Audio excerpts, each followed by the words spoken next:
right, so our interview with Dr. James McDonald. Our first question for you this morning, Dr. McDonald, is, we're 3 months into this crisis now, a little more than that, and it really does appear after all this time that really our biggest challenge and our saddest aspect of the COVID-19 crisis has been the loss in our nursing homes. So can you bring us up to date on the current picture?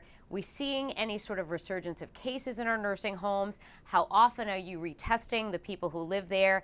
And when do you anticipate families are really going to be able to engage in some face-to-face visits? Yeah, so you're absolutely right. It's been 114 days since patient number one in Rhode Island, and the nursing homes have been the hardest hit, particularly when it comes to mortality, people passing away. 75% of our deaths have been in folks older than the age of 60, and many of those are folks in nursing homes. So we're hoping in phase three, which is scheduled to start June 29th, that people will actually be able to go visit face to face with their loved ones in the nursing home. And it's problematic. I'm heartbroken that people can't go visit their loved ones in the nursing home. I know that's hard for the people in the nursing home. I know it's hard for those of us who want to visit our friends in the nursing home. And, it just reminds me this virus is such a thief. It has stolen not just our life, it's stolen our health, but it steals the joy. And it's just so hard when it steals the joy. But we have to remember this virus has really been hard. And I think sometimes earlier in the pandemic, people were comparing COVID-19 to the flu, and it's just really a poor comparison. Just to give you a perspective, I was looking at our numbers as of this morning on the flu deaths in Rhode Island, and just to put perspective on this, there's roughly about 20 folks who were from Rhode Island who passed away related to the flu. Now we're almost at 900 who have passed away due to the SARS-CoV-2 virus. So another way to look at this, for every one death we had from the flu last year, we had 45 who so far have passed away from COVID-19. And I'm just giving you that context to underscore how vulnerable people are. So when we're being very careful about nursing home visitation, what we're really trying to do is protect those in the nursing home. Nursing homes are coming up with plans. We're seeing some optimism in that regard. And really, it's just a matter of getting everybody on the same page. So when we do get people back in visiting, it can be done effectively and safely. And that's what we're really trying to do, is protect our elders.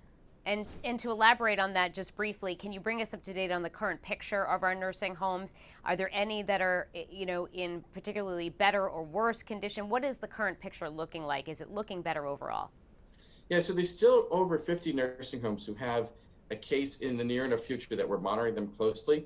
We are still testing the staff who come into the nursing home every week. We aren't testing the residents in every nursing home right now because we've got that managed right now. We're only testing residents in nursing homes if there's active cases in that nursing home. And then we're doing those folks every 7 to 10 days. One of the things we have to balance is the test is a little bit uncomfortable for anybody, but it can be uncomfortable for our elders. So we want to be respectful of that.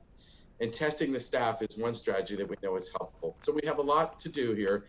You're asking if it's getting more controlled. And I think in the nursing homes, it is getting more controlled. We're seeing some positivity in that space, that there are less cases in nursing homes. Okay. There's also, as you know, a lot of talk about a race for a vaccine here. Obviously, that's on the minds of everyone. Are we going to get a vaccine? When are we going to get a vaccine? And from what I understand, some behind the scenes chatter as we're planning for that likelihood down the road of a way to prioritize administering a vaccine once it happens. I obviously know you have a background in pediatrics, and I know it's early, but when you're thinking about that possibility down the road when we have a vaccine, what is the chatter behind the scenes about how we administer and prioritize once we have it? Do we start with the young? Do we start with the most vulnerable or first responders? Yeah, so we're hoping we get a vaccine, and I'm still hoping we're going to get a vaccine. As far as where to go with that, I think there's still a lot of conversation needs to occur. Although traditionally we have often given the vaccine to healthcare workers or first responders or even children, there's another argument to be made that maybe the population that get the vaccine first are the most vulnerable, which would bring us to a conversation about should it go to our elders first. And then there's another conversation about this virus has affected people of different communities differently. So there's really a conversation that could occur about should we give it to people who are in the Latino and African American community first? We have much to think about, and part of that's going to be shaped by when do we have a vaccine, How effective will it be? And what do we think is the best way to protect as many people at once? And then, of course, it gets to supply issues. And there's a possibility we'll have no vaccine. There's a possibility we'll have multiple vaccines. There are clinical trials going on now. There's even some going on in Rhode Island starting next week. Clinical trials mean research, though, and you can't rush research. Research and public health are not things you can microwave. You don't have to put them in the crock pot either, but you've got to do your due diligence and do it correctly. Because what we really have to recognize is this pandemic is a marathon for us. We get to a vaccine as safely as possible, but it has to be done in a manner that is safe and effective. Can you elaborate about the clinical trials in Rhode Island? Yeah, so there's some stuff going on from Moderna, the company that's got the RNA vaccine. It's going to be starting in Rhode Island in the next week or so. So we have some doctors. Dr. Karen Tashima from Rhode Island Hospital talked to us about that last week. So it's nice that Rhode Island was chosen for one of these clinical trials. So, and Dr. Karen Tashima is one of those research leaders in our state. It was great to have her on one of our continuing medical education calls last week, and she was talking about that with us. So we're very grateful for that. Does that involve people that already have COVID that would be treated with this, or how many people would this involve? Yeah, so generally when you're testing a vaccine, you want to test people who have not yet had the disease.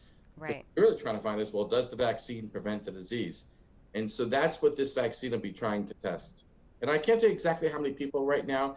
I know nationally that particular clinical trial has 30,000 people in it, but I don't know how many people will be from Rhode Island. It's some other areas of the country are participating as well. All right, speaking of other areas of the country, we've seen an increase, as you know, of coronavirus cases in at least 21 of our states right now. And some of the states are attributing the rise in cases to the fact that they're testing more. But if that's not necessarily the case in some of these states, when you're looking at the cases and you're sharing data with other states, are we seeing an increase in the fatality rate and hospitalizations? Basically, what is the story behind the increase in cases in your mind? Yeah, that's the right thing to look at is, as far as case finding is what we're talking about. It's important that we keep doing case finding. And in Rhode Island, we're going to keep doing case finding. You really have to. And part of what I'm saying is if you stop testing, you will definitely stop finding cases. But that's also true. Like if you close your eyes, you don't see anything. So it's really important to keep our eyes open. And the way Rhode Island's keeping our eyes open is we're going to be looking for our cases. And one of the things that's important is you might find cases of people who you normally wouldn't have found. That's the asymptomatic patient or the subclinical infection. But it's still important to find that person because they could transmit disease. It's really important to find the pre-symptomatic person. In other words, person who's going to be sick in a couple of days. In Rhode Island, we've seen hospitalizations going down. We've seen fatalities going down. These are trends that we'd like to see. And the thing I just keep in mind as context is, keep in mind, this disease started on the planet 176 days ago. And as near as we can tell, it started with one person. And we've had millions infected and billions affected, but it started with one person. So we really need to make sure we get this disease under control where no one has a disease in Rhode Island. That's our priority right now. And real quickly, before Patrick Little steps in, you mentioned about the asymptomatic cases. What are we tracking for data in Rhode Island? Are we starting to see more of that in Rhode Island? So we don't specifically know who's asymptomatic or pre-symptomatic necessarily because we don't track whether someone goes on to develop symptoms or not. And one of the things that's confusing about that sometimes is, and this is true about almost every viral infection, is sometimes people have such a minimal symptom that you just can't tell they had a symptom. It was interesting. Some of my friends who've had this disease have said, I experienced a little bit of chest tightness and just a wisp of a cough for less than a day, but they were positive. And I think it underscores the variability of this virus. Some people have very minor symptoms and some people pass away. So it just talks about how different this virus is in different individuals.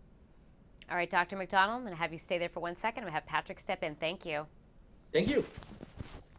So, Doctor, school is supposed to start on schedule late August here in Rhode Island, and a big part of school is, hang on, let me start over 1 second. 3, 2, 1. Okay. So, Doctor, school is scheduled to begin in late August, and a huge part of the school experience, whether it be elementary, middle, high school, or even in a college, is extracurricular activities, whether it be sports, clubs, band, theater. Where do you envision those types of extracurricular activities, what they're going to look like in the fall? Yeah, so August 31st is when school is scheduled to start. Our priority right now is getting kids back to school. We know that's important from a developmental standpoint. We also know it's important for the parents who need to get back to work, and quite frankly, for the teachers. It's funny. I've heard from my own patients who've been out of school. It's like they miss their friends, Yeah. they miss their teachers, which are good things. Extracurricular activities have yet to be thought through, and those are going to present a challenge. I think one of the things we have to keep in the back of our mind is, how does the virus spread? And it spreads from person to person, and it's through droplets. So things that we normally would associate with, like high school sports, they're going to be a bit of a challenge because you're obviously going to be within 6 feet of someone. It might be okay to play golf, for example, but basketball is going to really present a lot of challenges.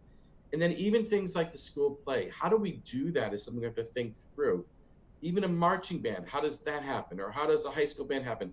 So these things have to be thought through. And obviously, extracurricular activities are important. I was in high school at one point too. Some of my most fondest memories of high school are in extracurricular activities. And we have to find a way to, how do we manage these experiences so we minimize the threat of transmitting disease? And one of the things we have to keep in the back of our mind, although only 7% of our cases of COVID-19 have been in people under 20 years of age, it's not the kids being worried. We're not worried so much about the kids having serious health consequences from this, but it's really about bringing the disease home to their moms, dads, grandparents, and other folks. And I think that's where we're asking our young ones to be a little more aware of this. And quite frankly, just be cognizant that if there's a minimization of some of the things that normally we would bring joy to our lives, it's really to protect the others in our culture. And, it's something I was talking to my daughter about. Quite frankly, my daughter just graduated from high school. Mm-hmm. One of the things she's had to learn is she's had to deprive herself of some of the more joyous parts of high school, like the school trip, the school play, a lot of the fun things that she would normally associate with high school. But that was in order to protect her mom, who's high risk. And so she got that pretty easily. And I think I would connect that to others too, is that if we're asking you not to do something you normally would derive joy from, we're trying to protect your loved ones who are older than you. And that's really important. So my next question is, we've seen a surge in about half of the states in this country right now. Have we already passed that window in Rhode Island, or are we still in that window where we might still see a surge here, and we're not far enough away from when we had that date when we actually reopened everything in that first step here in the economy in Rhode Island? Yeah, I don't know if we're going to see a surge in Rhode Island, and quite frankly, I don't know if anyone does know if we're going to have a surge. I think what we have to be open to is, other states have experienced surges. What is that all about? What we do know is this: the public health interventions we've talked about, like wearing a mask, staying 6 feet away from folks, if we can keep doing those two things and do them consistently, then we have reason to be optimistic we won't have another surge. What I worry about is, like with all of us, is once we get used to doing something, it's kind of easy to kind of drop your guard and just kind of forget to do it. And so if we start getting a little bit too close to each other and we stop wearing our masks, then I'm afraid we're going to have more cases. Now, one of the things going for us in Rhode Island is we have a really proactive testing approach, which other states haven't had. With our proactive testing, I think we're a little more likely to find an outbreak, contain the outbreak quicker. And I think that's something that's good going for us, but we all need to do our part in this pandemic. All right, final question from me is, and from us is, summertime means vacations for a lot of families. We seem to, as you mentioned, have contained this in Rhode Island. We seem to be in a safe little bubble, for lack of a better term. What would you say to families that had a summer vacation planned out of state, maybe in another part of the country? Would you say maybe hold off on that because where you're in this situation in Rhode Island, you may want to stay closer to home instead of exposing yourself possibly to an area where there's an outbreak? So here's a couple thoughts on your summer vacation. One, if you can stay in Rhode Island, I would. Just keep in mind, the rest of the planet comes here to vacation for a really good reason. Rhode Island's a great place to be in the summer. I mean, I like it all year long, but three of the very best reasons to live in Rhode Island are June, July, and August. Right. If you're going to go on a vacation, though, and you have to go out of state, like here's what the McDonald family's doing. We're going on a shorter vacation this summer, and we're going to go by car. And we're not going to stop a lot of places in between. We're also going to visit friends whom we know really well, so we can have a nice, honest, quick vacation, but it'd be fun for us. I think if you're going farther away, I want to be careful about your crowds. I want to make sure you have plenty of masks with you. And I want you to plan your trip a little differently. In other words, I want you to really think about everything you're going to do on your trip. Look at that state before you go, see what their number of cases look like. It's on websites all over the country. And then look at what you're doing on your vacation. Am I going to outdoor places or indoor places? And the reason I just want you to think about that a little bit is outdoors is a safer place to be many times than indoors. So it doesn't mean you have to spend your whole vacation outdoors, but if I was choosing to go on vacation, I might look at, well, the beach is probably a little safer than going into, necessarily an indoor experience like, a museum or something like that. And I would be careful to have hand sanitizer with me. I know that was in short supply earlier this year, but there's now hand sanitizer available. I think things like that can make you still enjoy your summer. All right. Awesome. Doctor, thanks so much for your time. Really appreciate it. And I agree with you. There's no reason to leave Rhode Island in June, July, and August at all. We wait for this all year long, right? We gotta enjoy it while we're here. I mean, it's crazy. Why would you want to leave? I don't. I love it here. Awesome. Thank you. Stay healthy. Thank you. You too. Have a great day.